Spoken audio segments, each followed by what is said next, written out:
estamos en la sesión 10, en la cápsula 2, después de la introducción y el centrarnos en lo que vamos a hacer en estos momentos. Para iniciar esta cápsula 2 es rápidamente nada más una visión de lo que implica este primer paso de análisis personal, una introspección que nos lleve a darnos cuenta de cómo estamos, quiénes somos y hacia dónde vamos. En este primer paso vamos a analizar la contribución de Obed, que fue el único que la mandó y le agradecemos muchísimo, para después empezar a trabajar sobre quiénes somos en Morena, cuál es nuestra visión, nuestra misión personal.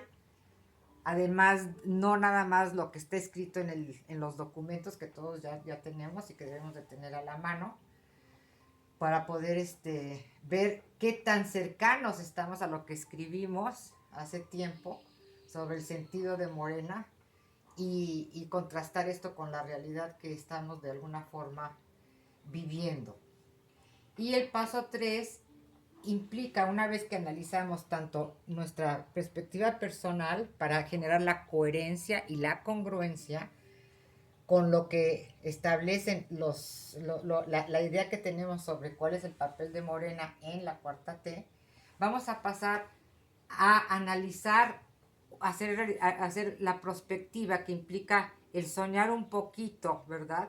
Esa utopía que aunque está en los discursos y en los escritos de Morena y en todo lo que se está haciendo, el que lo está de alguna forma empujando con mucha fuerza, pues es Andrés Manuel López Obrador con sus programas y proyectos.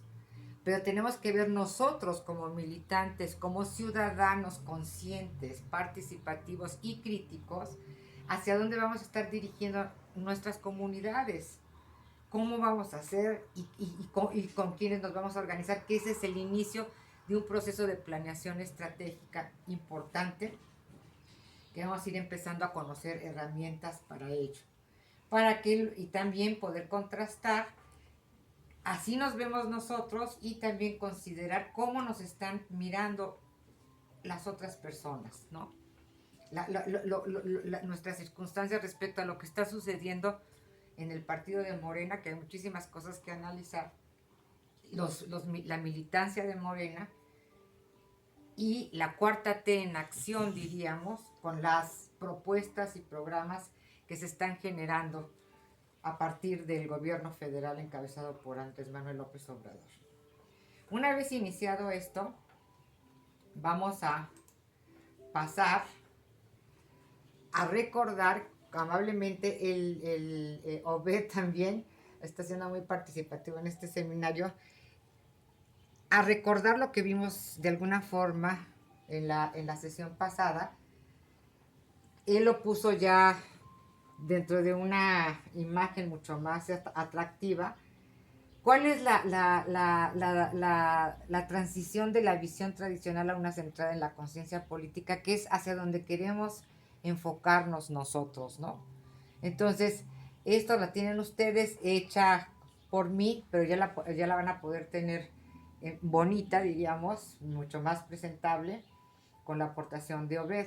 Entonces, tenemos que empezar a usar un lenguaje adecuado para poder verdaderamente ir generando internamente esa conciencia política que se va a reflejar incluso a partir de nuestro lenguaje en nuestro propio pensamiento. Entonces, dejar de hablar de problemas para empezar a hablar de temas prioritarios, de temas que nos preocupan, qué es lo que proyectan más las acciones. Dejar de hablar de necesidades básicas para hablar de los derechos básicos. Eso se está resaltando muchísimo, hoy más que todo, con la situación que estamos viviendo en cuanto al COVID-19, donde se hablaba de las necesidades básicas de salud, etcétera, pero nunca se veía la salud como un derecho básico donde debe de existir todo lo necesario para que se ejerza. Y nos hemos dado cuenta cómo es un sistema neoliberal basado en esta visión, pues al hablar de necesidades básicas se olvidan de los derechos y por esa razón nosotros como ciudadanos, si hablamos de necesidades, no exigimos que esos derechos básicos sean verdaderamente reales, ¿verdad? Y el garante de esos derechos siempre es, en este caso, es el gobierno. Entonces tenemos que aprender a hablar de nuestros derechos y no tanto de nuestras necesidades para que sean cubiertas de alguna forma. No. Cuando hay un derecho, tiene que ser realizado para todos de forma universal. Pobreza y bienestar, ahorita que está de moda, que se mira también la riqueza y que de alguna forma estamos viendo que pues no tendría por qué no serlo, porque si se mide la pobreza con tantas formas como lo hace el Coneval, pues también tendríamos que aprender a entender qué es eso de la riqueza, ¿no? Pero hablar de pobreza y bienestar es hablar del síntoma o de la falta de un estado que procure el bien para todos, para centrarnos en las causas profundas, que es a lo que nos lleva la conciencia crítica.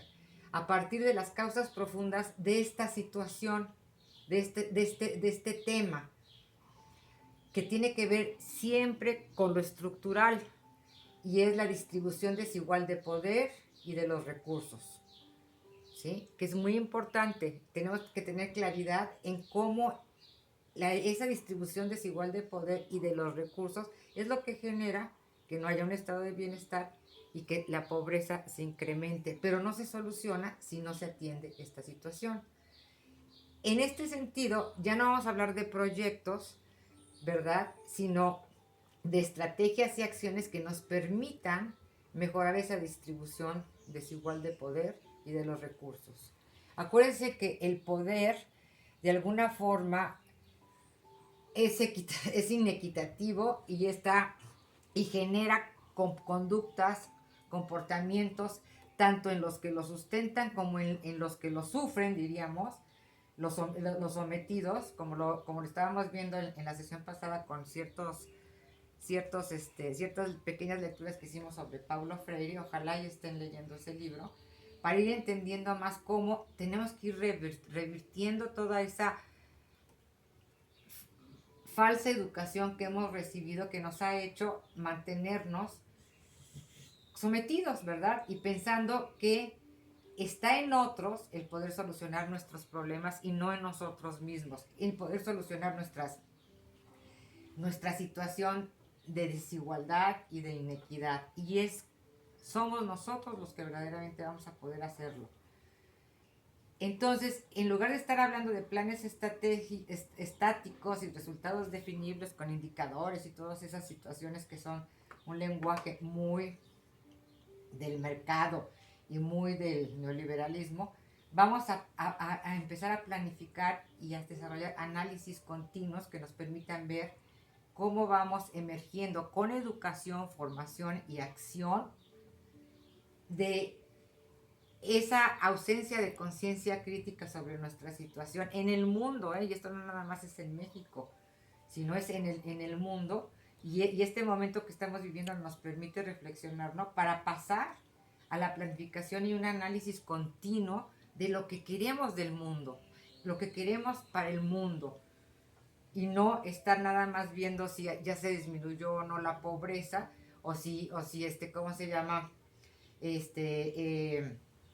Tenemos más edificios o más bienes de consumo, etcétera, ¿no? Sino tenemos que tener una planificación y análisis continuo que vayan cerrando esa brecha entre lo que deseamos. Por eso es importante desear, imaginarse, proyectarse sobre lo que queremos en el mundo, para empezarlo a hacer una planificación y empezar a desarrollar estrategias y acciones que nos permitan irlo generando. Es un momento muy importante para hacer esta reflexión.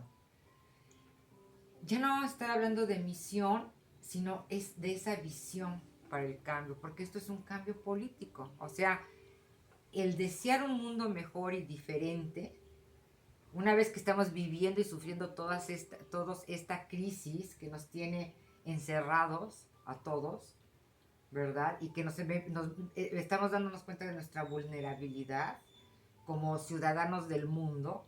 Entonces tenemos que empezar a hablar de esa visión del cambio político. Entonces, ¿cómo imaginamos la política? ¿Cómo imaginamos la organización del mundo después de esta situación que nos hace darnos cuenta de lo pequeño que somos y de la necesidad que tenemos de estar todos unidos, de ser todos solidarios, de empezar a preocuparnos por todos y todo lo que nos rodea para cuidarnos? La palabra cuidado, y citando un poquito al brasileño Boff, ¿verdad? Es importantísima. El cuidado entre todos nosotros y para todo lo que nos rodea es importante para generar ese mundo que queremos y no dejar que se acabe de deteriorar. Entonces ya no somos ni clientes ni beneficiarios de programas. Eso es muy de la mercadotecnia y es muy del neoliberalismo. El neoliberalismo sigue presente en nuestras conciencias, no nada más en la división entre los ricos y los pobres y el consumismo, sino está en nuestras conciencias. Tenemos que irlo erradicando para convertirnos en ciudadanos, que se articula el ser ciudadano con esos derechos básicos. Un ciudadano es sujeto de derechos y no es una cosa con necesidades. ¿Sí? Entonces vamos a tener que hablar ya no de capacitación e información, porque vemos que estamos llenos ya de programas de capacitación y de información y a veces mal información y desvirtuada completamente para generar lo que es la toma de conciencia y organización en torno a esa visión de mundo que nos va a implicar en un cambio político en todos sentidos. Ya no vamos a hablar de consultoras y de asociaciones, sino de cómo vamos a empezar a tomar decisiones conjuntas, cómo vamos a generar el liderazgo local, los roles complementarios y alianzas.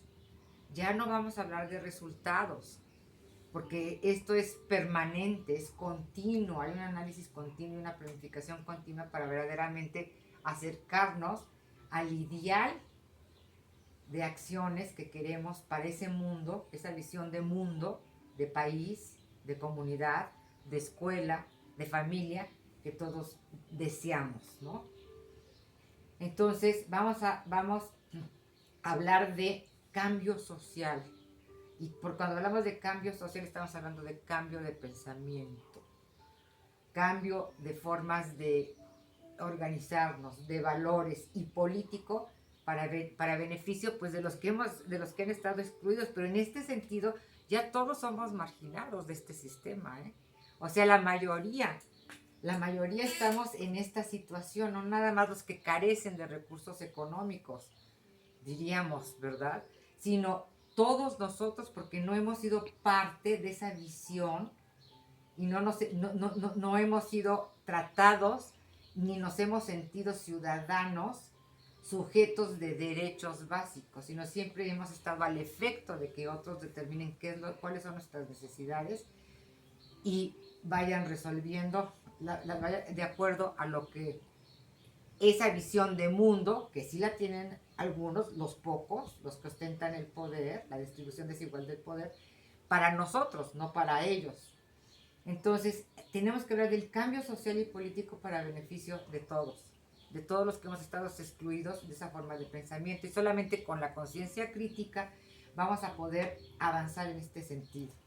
Entonces, ya no vamos a hablar de satisfacción de necesidades, sino de transformación de las relaciones de poder. Y esa transformación de relaciones de poder va a tener sentido cuando nos veamos como sujetos de derechos básicos, todos. Cuando tengamos una visión de un mundo distinto y trabajemos todos para lograrlo. Eso es el cambio. Entonces, esa transición es en la que tenemos que meternos. Y estamos siendo obligados, todo tiene bien, ¿eh? Esta situación nos está en todo el mundo obligando a pensar en otra forma. Y esta es la nueva forma de pensar que podemos ir asumiendo poco a poco en nuestro entorno próximo y en nuestras acciones. para tener verdaderamente un cambio político que nos permita contar con nuestros derechos básicos y dejar de ser clientes y beneficiarios de programas para constituirnos en ciudadanas y ciudadanos con con conciencia plena y capacidad de organización para generar los cambios que nos proponemos. Muchas gracias, Obed, por haber compartido esta lámina. Y vamos también a analizar ya en función de